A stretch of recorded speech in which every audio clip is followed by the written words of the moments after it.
ओम खड्गं चक्रगदे सुचापपरिगां चूलम्बुशुण्डिं शिरा शङ्खं सन्ददधिं करैस्त्रिनयनां सर्वाङ्गभूषावृतां नीलास्मद्युतिमासपाददशकां सेवे महाकालिकां यामास्तौ स्वपिते हरौ कमलजो हन्तुं मधुं कैटभम्। ओम जयंती मंगला काली भद्रकाली कपालिनी दुर्गा क्षमा शिवा धात्री स्वाहा स्वधा नमोस्तुते। नमस्कार, स्वागत है आपका आचार्य वाणी में। मैं आचार्य विक्रमादित्य आपके साथ हूँ और आज का विषय हमारा है सिंह राशि। सिंह राशि वालों के लिए जुलाई के आरंभ काल में जो ग्रहों के योग क्या दिखा रहे हैं। देखिए, सिंह राशि वालों सूर्य प्रधान राशि है और इस वक्त सूर्य ने कई सारे आपकी राशि के दृष्टिकोण से कई प्रकार के योग बना रखे हैं। सूर्य ने बृहस्पति को अस्त कर रखा है। सूर्य 11वें भाव में बैठकर अपना वर्चस्व स्थापित कर रहा है, सही कर रहा है, लेकिन वहां और बहुत सारे ग्रहों का परिवर्तन जिस प्रकार का योग बना रहा है वो कहीं अच्छा कहीं खराब है। सबसे पहले तो ये ध्यान रखना, जो लोग नौकरी पेशे में लोग हैं, कार्य करते हैं बहुत सारे, इस वक्त क्रेडिट की लड़ाई चल रही होगी। इस वक्त कहीं ना कहीं वर्चस्व की लड़ाई चलती दिखाई दे रही होगी कि मैं काम कर रहा हूं तो मुझे उसका वर्चस्व मिलना चाहिए, और कहीं ना कहीं लोग आपके कार्य का क्रेडिट आपको देने के बजाय खुद लेने का प्रयास कर रहे हैं। आपको साइडलाइन किया जा सकता है, इसलिए आप पूरी तरह से ध्यान रखिएगा अपने कार्यों को। पूरी तरह से कहा जाता है ना, जब पेपर निकालते हैं, एक बार कुछ काम करते हैं तो उसमें रबर स्टैम्प लगा देनी चाहिए कि भाई ये काम, वाटर मार्क लगा देते हैं आजकल बहुत सारी चीज़, तो ऐसे लगे कि आपका क्रेडिट आपको मिले, नहीं तो लोग आपको साइडलाइन इस वक्त करने के कुछ ना कुछ कुचक्र को चलाते दिखाई देंगे। सिंह राशि वालों को खासतौर पे अपने मनोमस्तिष्क को शांत रखने का प्रयास करना चाहिए। पारिवारिक जीवन में जब से महाराज राहु यहाँ पर आए होंगे थोड़ा सा आपको अशांत करते दिखाई दे रहे हैं। केतु जब से आपके लग्न राशि में उपस्थित हुए हैं तब से कहीं ना कहीं थोड़ी थोड़ी बातों पर मंगल के साथ बैठकर शांति मन में आने नहीं दे रहे, ऐसा योग चल रहा है। बृहस्पति के उदय होते ही इन बहुत सारे कष्टों से निवारण होने का रास्ता प्राप्त हो जाएगा, क्योंकि बृहस्पति की दृष्टि जैसी बहुत जल्दी, और वो बहुत देर नहीं है। बृहस्पति अब उदय हुआ चाहते हैं, इस जुलाई के आरंभ काल में ही उदय हुए चाह रहे हैं, और वो बहुत अच्छे से आपकी कुंडली के अनुसार से आपको रास्ता, रिलीफ देने के योग बनाते दिखाई दे रहे हैं। हाँ, दिक्कत शनि महाराज की है, क्योंकि जुलाई के मध्य काल में वो हो जाएंगे वक्री और आपके अष्टम भाव में चल रहे हैं। एक तरह से आपकी जो ढैया चल रही है वो कहीं ना कहीं आपको संभालनी पड़ेगी। उसके लिए भी खास उपाय हम आपको दिन पर दिन किस प्रकार के ग्रह योग बनेंगे वो भी सब बता देंगे। सबसे पहले बात कर लेते हैं सिलसिलेवार तरीके से कि ग्रह योग आपके लिए क्या करेंगे। हम आरंभ कर रहे हैं 1 जुलाई से। तो 1 जुलाई को मंगलवार का अवसर, षष्ठी तिथि विद्यमान है, और उस दिन ग्रह नक्षत्रों को, योगा योग को यदि हम समझें तो आपके लिए कुछ ना कुछ ग्राफ पॉजिटिव दिखाई देता है। हम कहेंगे 60% पॉजिटिव होने के योग बन रहे हैं सूर्य उदय के टाइम पर, और वही ग्राफ आगे बढ़ते बढ़ते करीब 70-80% आपके लिए सपोर्ट का योग बना सकता है दिन के अस्त होने के समय तक। तो यानी आने वाले 2-3 दिन खासतौर पर आपके लिए एक रिलीफ के योग बनाते दिखाई दे रहे हैं। तो उत्साह के साथ आगे बढ़ने का प्रयास करें, सूर्य का इलाज कर लीजिए। बाई चांस सप्तमी भी है उस दिन, सूर्य सप्तमी का योग बन रहा है। सुबह उदय तिथि षष्ठी होगी, लेकिन जैसे ही दिन आरंभ होगा तो सूर्य सप्तमी का योग भी बनता दिखाई दे रहा है। तो भगवान सूर्य का थोड़ा दर्शन करके हो सके तो उनको जल अवश्य दें, अर्घ दें। लोग कहते हैं क्या फर्क पड़ता है अर्घ देने से? अरे, मनोमस्तिष्क में विजय प्राप्ति के योग बनते हैं, कीर्ति बढ़ती है, और साथ साथ सूर्य का जो नेगेटिव विटामिन तो मिल ही जाएगा। विटामिन डी जो बाहर से कहीं नहीं मिलता है, तो कम से कम सूर्य, और उसका इमोशनल पॉइंट ऑफ व्यू से बहुत ज़बरदस्त योग बनता है। तो आप इसको, हर चीज़ को साइंटिफिकली समझने का प्रयास करें, वैज्ञानिक दृष्टिकोण से भी समझा जा सकता है। तो आप इसको, उपाय को हल्का मत लीजिएगा। इस दिन सूर्य सप्तमी है, सूर्य का एक नाम है विश्वान, और इस दिन विश्वान जो सप्तमी के रूप में इसको जाना जाता है, सूर्य इसी नाम से विख्यात हुए थे, तो भ्रमण करते रहते हैं, इसलिए इनका नाम ये पड़ता है। तो आप कोशिश करें, और छठा नवरात्रा भी है, तो भगवती कात्यायनी का सुंदर स्तवन करें। सर्वमंगल मांगल्ये शिवे सर्वार्थ साधिके शरण्ये त्र्यंबके गौरी नारायणी नमोस्तुते, इस मंत्र का जब भी कर लेंगे तो अच्छा ही रहेगा। 2 तारीख बुधवार का दिन, सप्तमी तिथि विद्यमान है, उसका भविष्य भी समझ लेते हैं, क्या कुछ कहने के योग बनते दिखाई दे रहे हैं। सप्तमी के दिन ग्रह नक्षत्रों के दृष्टिकोण से आपके लिए आशीर्वाद से मेवा प्राप्त करने के योग बनते दिखाई दे रहे हैं। जहाँ भी आप विनम्र होकर कार्य करेंगे वो चीज़ें आपके फेवर में जा सकती हैं। वैसे सिंह राशि वाले थोड़े विनम्र कम होते हैं, विनम्रता इनके खून में है ही नहीं। जहाँ भी जाएंगे अपना वर्चस्व स्थापित करने का प्रयास करेंगे। तो तो इसलिए कोशिश ये करें, थोड़ा विनम्र होकर काम करने का प्रयास करें। देखिए सपोर्ट जहाँ लेना चाहोगे तो सपोर्ट करने, संसार सपोर्ट कर देना, ठीक है, आपके अंदर बहुत बाहुबल है, बहुत बढ़िया है सब कुछ, मंगल आपका इस वक्त लग्न राशि में चल ही रहा है, लेकिन फिर भी थोड़ा विनम्र होकर काम करने का प्रयास करें। देखिए बहुत सारी चीज़ें कम मेहनत करनी पड़ेगी, चीज़ें आपके फेवर में हो सकती है। एक हिदायत है, लेके कोशिश करेंगे तो अच्छा रहेगा। इस दिन एक सुंदर योग बन रहा है जिसको सर्वार्थ सिद्ध योग बोला जाता है, लेकिन बन रहा है केवल 50 मिनट के लिए। तो इस दिन भद्रा जो आरंभ होगी 11:58 पर, लेकिन इससे पहले 11:06 से लेकर 11:58 का मुहूर्त बहुत शुभ है। कोई नया कार्य आरंभ करना हो तो इस वक्त इसका लाभ ले लीजिएगा, अच्छा रहेगा। लेकिन उसके बाद भद्रा आरंभ हो जाएगी, फिर राहु काल भी आरंभ हो जाएगा, तो उसके बाद मत किसी नए काम में हाथ डालना, तो अच्छा रहेगा। 3 तारीख की हम बात करें काल गणना के दृष्टिकोण से, बृहस्पतिवार का अवसर 3 जुलाई को अष्टमी तिथि उदया तिथि के रूप में विद्यमान है। गुप्त नवरात्रों के अवसर पर माँ भगवती महागौरी की आराधना करने का अवसर है। ग्रह नक्षत्रों के दृष्टिकोण से चीज़ें आपके लिए खास तौर पर दिखाई दे रही हैं।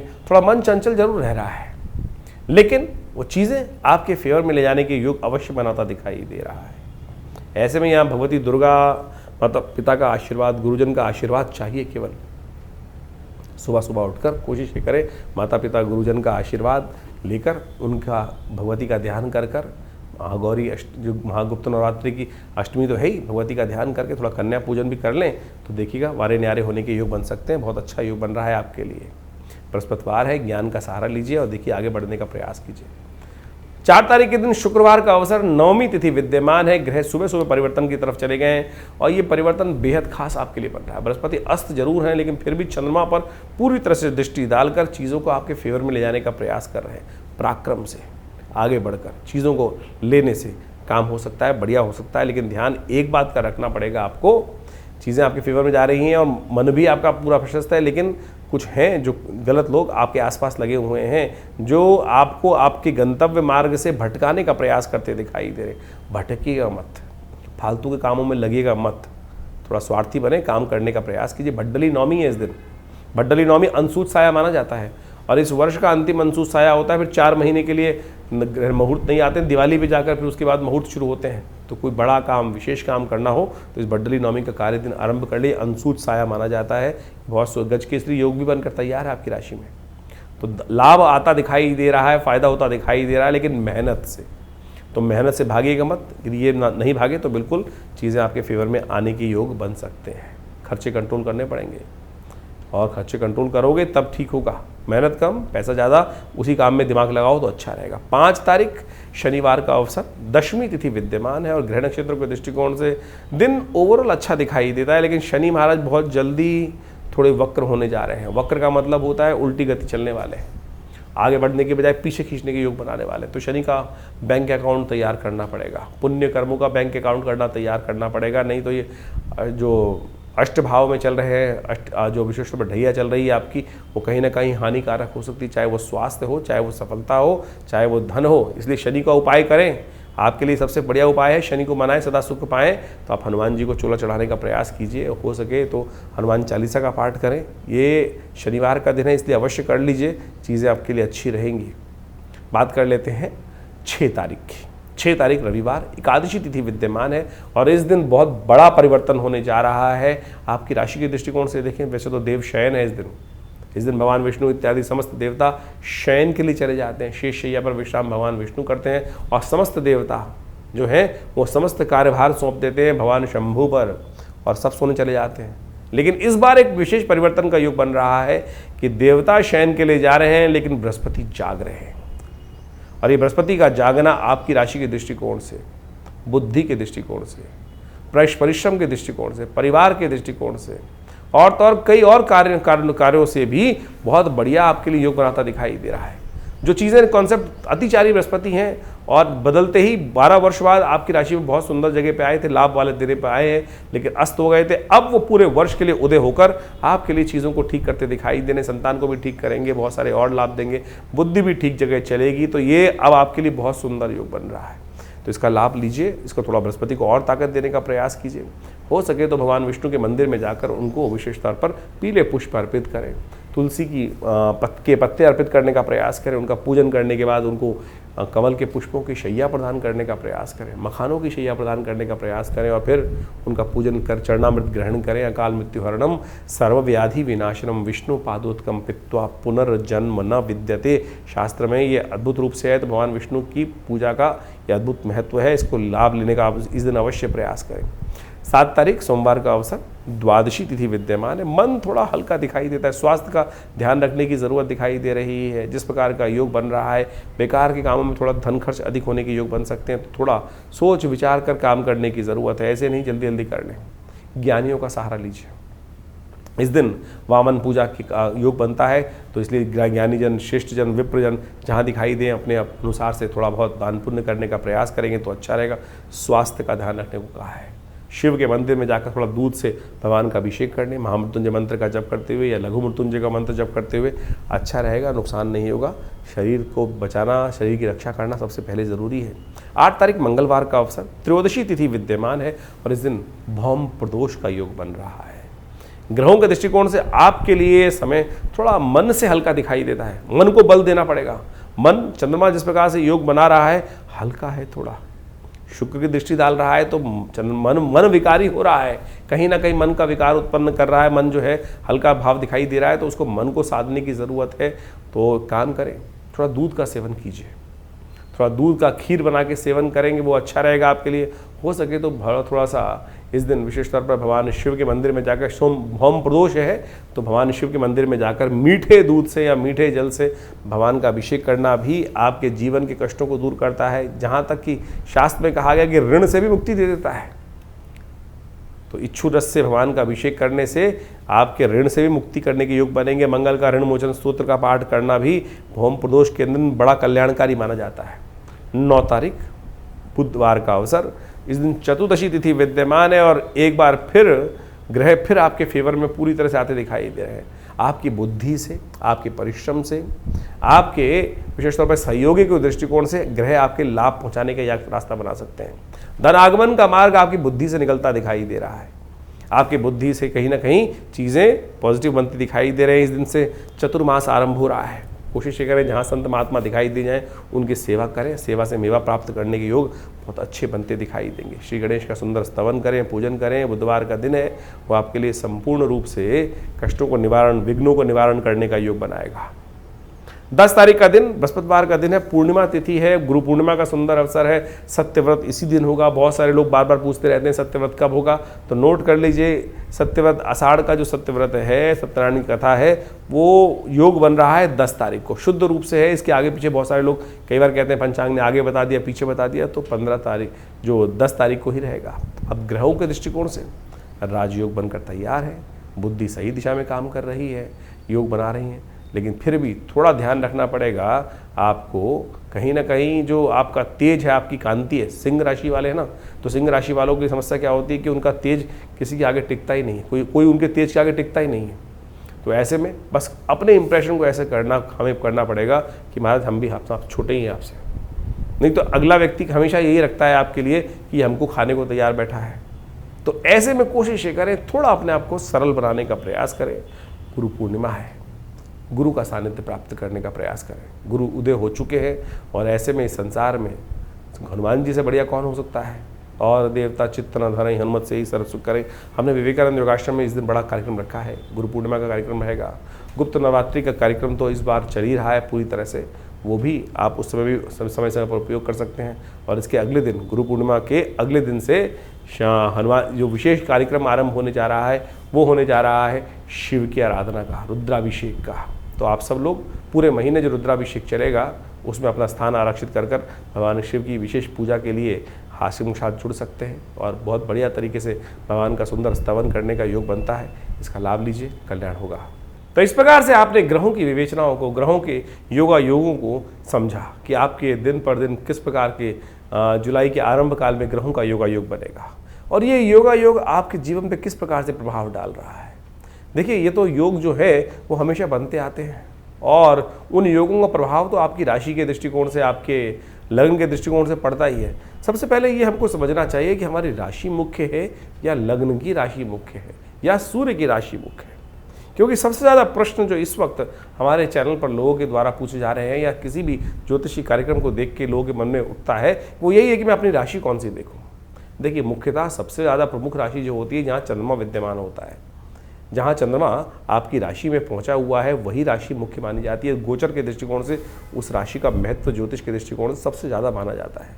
लेकिन हमारा एक ऐसा मानना है, और हमने प्रत्यक्ष रूप से ज्योतिष के अंदर देखा कि वह पूरी जन्मपत्री को कई स्वरूप में देखा जा सकता है, और उन सब चीज़ों को अच्छे से देखने के बाद फिर ज्योतिषी ही ये को देखना चाहिए कि आपके ऊपर कौन सी राशि के अनुसार से किस प्रकार से ग्रहयोग फलीभूत हो रहे हैं। कई बार चंद्र राशि फलीभूत होती है और कई बार लग्न राशि फलीभूत होती है।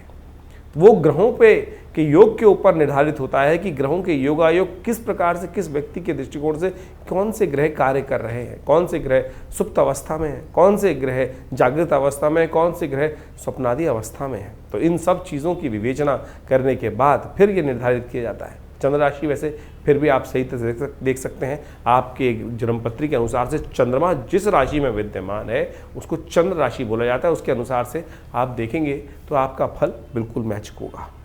लेकिन नाम राशि बहुत सारे लोगों को जन्मपत्री पता ही नहीं होती। उसको तो एक और तरीका होता है कि नाम के दृष्टिकोण से, कि आपका नाम जिस अक्षर से निकल रहा है, अवकाश हड़ा चक्र के अनुसार से, उसके अनुसार से आपका नाम के जो पहला अक्षर है, नाम अक्षर इसको बोला जाता है, उसके अनुसार से भी आप राशि देख सकते हैं।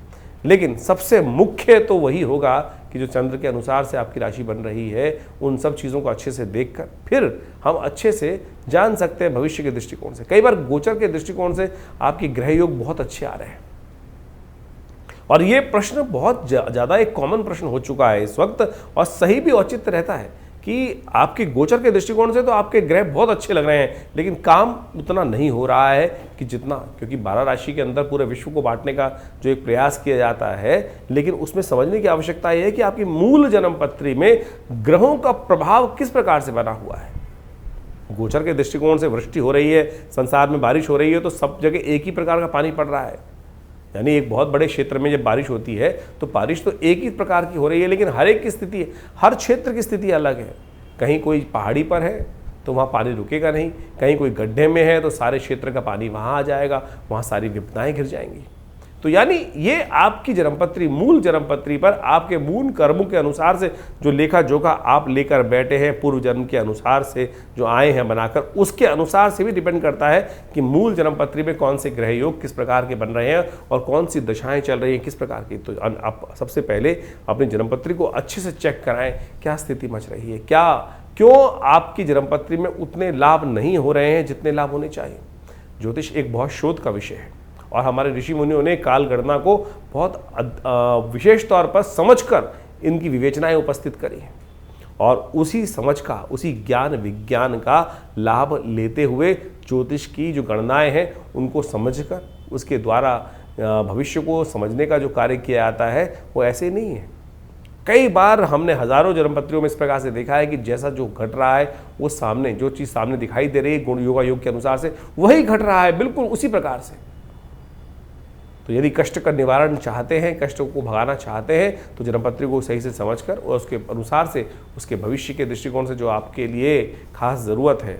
देखिए, बड़े भाग्य मानुष तन पावा, बड़े भाग्य से मानुष तन मिलता है, और ऐसे ही नहीं दुख में निकालने के लिए है। इन दुखों को समाप्त करने के लिए एक दिशा पकड़ने की आवश्यकता है, दिशा बदलने की आवश्यकता है। दशा स्वयं बदल जाएगी। दिशा किस प्रकार से पकड़ी जाए, किस मार्ग पे चला जाए, चलना ही तो है। और चलना यदि गलत मार्ग पे होगा तो गलत तरफ हमको लेके जाएगा, सही मार्ग पकड़ लेंगे तो सही तरफ चलते चले जाएंगे।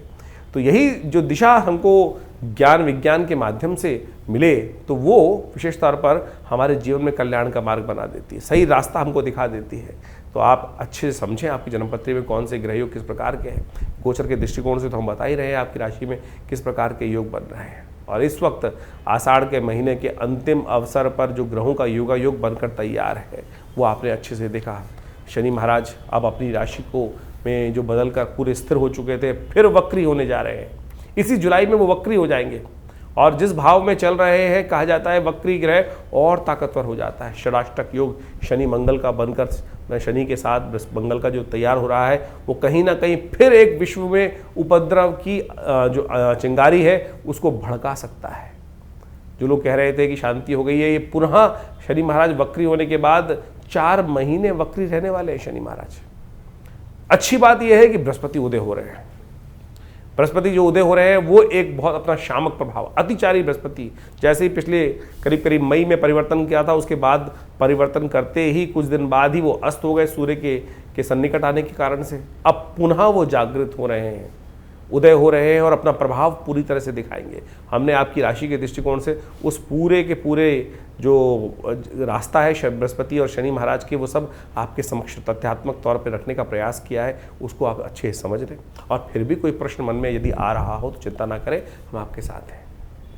यदि आप खुद मिलना चाहते हैं आश्रम पे तो रविवार को हम मिलते ही हैं हर व्यक्ति के साथ, सुबह 8 बजे से लेकर करीब करीब जो 10 साढ़े 10 बजे तक विशेष कार्यक्रम रहते हैं। उन सब में बहुत सारे लोग आकर यज्ञ में सम्मिलित भी होते हैं और माँ भगवती का आशीर्वाद भी लेते हैं और अपने प्रश्नों का निवारण भी जान लेते हैं।